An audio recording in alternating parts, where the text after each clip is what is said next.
So, hi po mga ka-Diyosa. So, for today's video, ayan, gusto ko lang sagutin yung comment na ito na nabasa ko kanina. So, ayan, para makita nyo din kung ano yung sabi niya, ilalagay ko na lang dito sa taas para mabasa nyo din. Pero ito yung sabi niya, bakit dami nyo ng pikas, ma'am? Dati kinis nyo nung ginagamit nyo yung peeling lotion. So, ito yung tinutukoy niya. Ngayon, ano na nangyari sa balat nyo? Totoo pala nakakasira yon ng balat kapag sa tagal. So, ewan ko kung saan galing yung pekas na yan. Wala po akong pekas. Ito po, hindi po yan pekas. Just to clarify. Ito, pimple marks. And actually, natuyo na nga siya. Oh, tigyawat yan eh. Ilang araw lang ako nagkakatigyawat. Natutuyot siya agad dahil dito. Siyempre naman, yung pimple marks, matagal yung maalis. Hindi yan magic na kinabukasan or next week, wala na siya agad. So again, when it comes to skincare, dapat talaga ay matyaga tayo ng pag-a-apply hanggang sa unti-unti mag-improve yung ating mga skin imperfections. Ngayon, when it comes sa pekas na sinasabi ninyo or melasma, wala po akong pekas and melasma. O, ayan ha. Ano yan? Birthmark. Hindi yan. Ko kayo talaga. O. Ito, hindi yan pekas. Ito, pimple marks yan. Ito, muntik pa. Na may video din ako niya nakaraan. Ito, hindi. Para siya, kasi hiniwa yan na nagpagawa ako ng ilong. So, ayan. Sa personal, namumula siya dito sa cam para siya nagda-dark. Pero hindi siya pekas. Ugat yan. May mga ugat na namumula. Dito wala naman. So, ayan.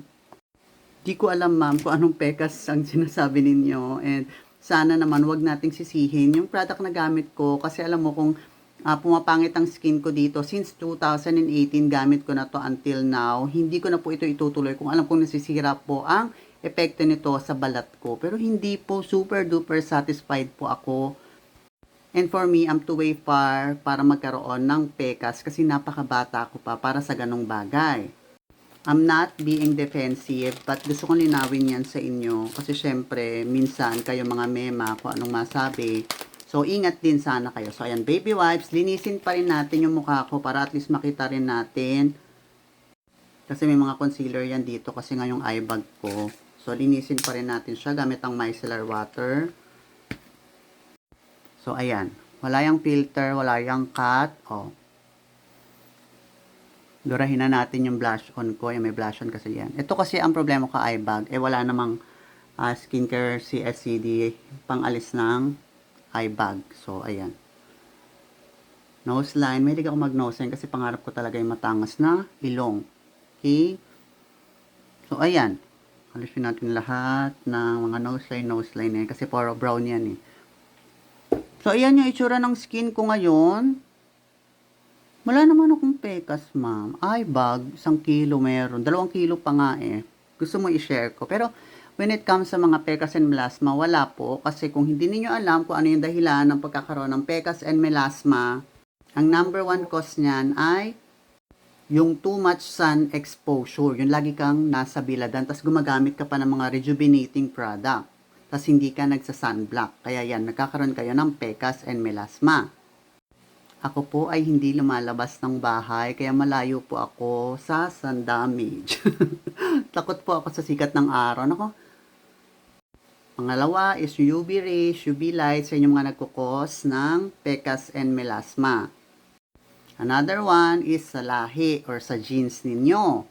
Si mama meron, pero hindi naman kami magkasing edad. Siyempre, mama ko nga. So, siyempre, hindi pa naman kami same ng age. So, siguro hindi pa naman yun yung time para magkaroon ako ng pekas and melasma. And last but not the least is yung inyong hormones. So, lahat naman tayo, nagbabago yung hormones ng katawan, lalo na pag medyo tumatanda na. So, ayan, minsan nagkakaroon tayo ng pekas and melasma. So, ayan, sa hormones naman minsan nanggagaling yung pekas and melasma.